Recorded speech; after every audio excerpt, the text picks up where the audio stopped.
जय श्री कृष्णा मित्रों। आज गीता ज्ञान चर्चा में हम अध्याय 8 के बारे में जानेंगे। अध्याय 8 तक पहुंचते पहुंचते अर्जुन को कुछ कुछ समझ में आने लगा और अर्जुन बड़े उत्सुक हो गए।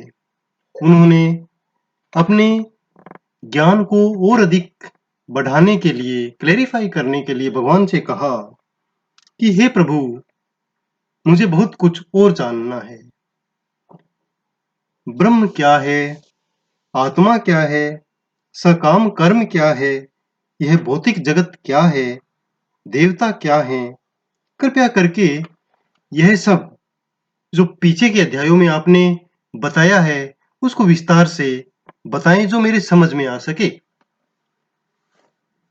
हे प्रभु, यज्ञ का स्वामी कौन है, वह शरीर में कैसे रहता है और मृत्यु के समय भक्ति में लगे रहने वाले आपको कैसे जान पाते हैं।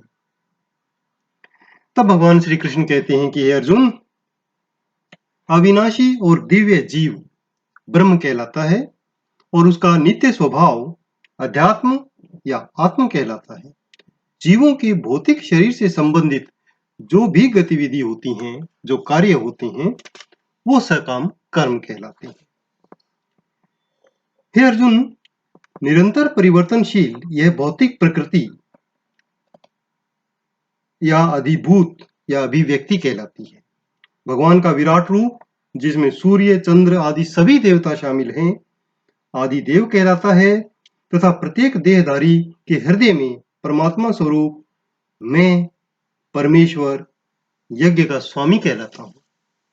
और जीवन के अंत में जो केवल मेरा स्मरण करते हुए देह त्याग करते हैं, वह तुरंत मेरे स्वभाव को प्राप्त करता है, अर्थात मुझ में एकाकार हो जाता है।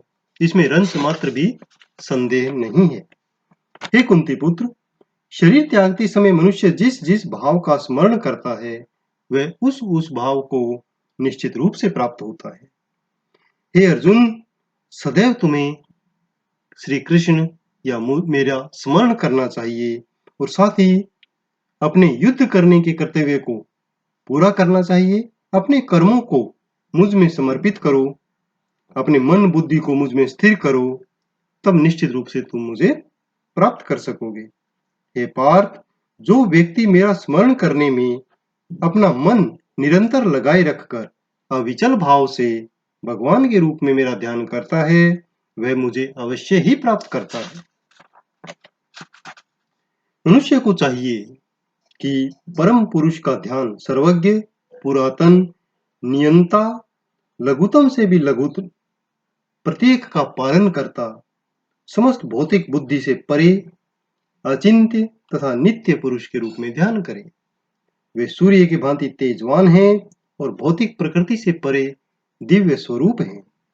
मृत्यु के समय जो व्यक्ति अपने प्राणों को बोहों के बीच में स्थिर कर लेता है और योग शक्ति के द्वारा अविचल मन से और पूर्ण भक्ति से परमेश्वर में या मुझ में ध्यान लगाता है, वह निश्चित रूप से मुझे ही प्राप्त होता है, मुझे को प्राप्त कर लेता है। जो वेदों के ज्ञाता हैं, ओंकार का उच्चारण करते हैं और संन्यास आश्रम के जो बड़े बड़े मुनि हैं, वे ब्रह्म में प्रवेश करते हैं। ऐसी सिद्धि की इच्छा करने वाले ब्रह्मचर्य का व्रत का अभ्यास करते हैं। अब मैं तुम्हें वह विधि बताऊंगा जिसे कोई भी मनुष्य, कोई भी पुरुष लाभ प्राप्त कर सकता है, मुक्ति का। समस्त इंद्रिय क्रियाओं से विरक्ति को योग धारणा कहते हैं। इंद्रियों के समस्त द्वारों को बंद करके मन को हृदय में और प्राणवायु को अपने मस्तिष्क पे केंद्रित करके मनुष्य योग में निहित हो जाता है या योग स्थापित करता है। इस योगाभ्यास में स्थित होकर अक्षरों के परम संयोग यानी ओंकार का उच्चारण करते हुए यदि कोई भगवान का स्मरण करता है और अपने शरीर का त्याग करता है, तो वह निश्चित रूप से मुक्त हो जाता है, आध्यात्मिक लोकों को चला जाता है। हे अर्जुन, जो अनन्य भाव से निरंतर मेरा स्मरण करते हैं, मैं उनके लिए सुलभ हूं, क्योंकि वह मेरी भक्ति में प्रवृत्त रहता है।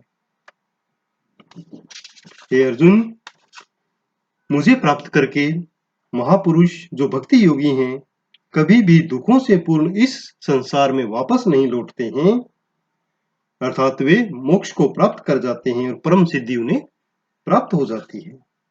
इस जगत में जो सर्वोच्च लोक से लेकर निम्न तक जितने भी लोकों में दुखों के घर हैं, जहां जन्म और मरण का चक्कर लगा रहता है, किंतु हे कुंती पुत्र, जो मेरे धाम को प्राप्त कर लेता है वह कभी भी दोबारा जन्म नहीं लेता। मानवीय गणना के अनुसार 1000 युग मिलकर ब्रह्मा का एक दिन बनाते हैं और इतनी ही बड़ी ब्रह्मा की रात्रि होती है। ब्रह्मा का दिन का शुभारंभ सारे जीव अव्यक्त अवस्था में व्यक्त होते हैं और फिर जब रात्रि आती है तो पुनः विलीन हो जाते हैं। जब जब ब्रह्मा का दिन आता है, अर्थात जब ब्रह्मा के दिन की शुरुआत होती है, तब सारे जीव प्रकट होते हैं और जब ब्रह्मा की रात्रि होती है तो सारे जीव समाप्त हो जाते हैं। इसके अतिरिक्त एक अन्य अव्यक्त प्रकृति है जो शाश्वत है और इस अव्यक्त तथा व्यक्त पदार्थ से परे है, कभी नाश नहीं होने वाला है। जब संसार में सब कुछ समाप्त हो जाता है तब भी उसका नाश नहीं होता, जिसे वेदांती अप्रगट या अविनाशी बोलते हैं, जो परम गंतव्य है, जिसे प्राप्त कर लेने पर कोई वापस नहीं आता, वही मेरा धाम है।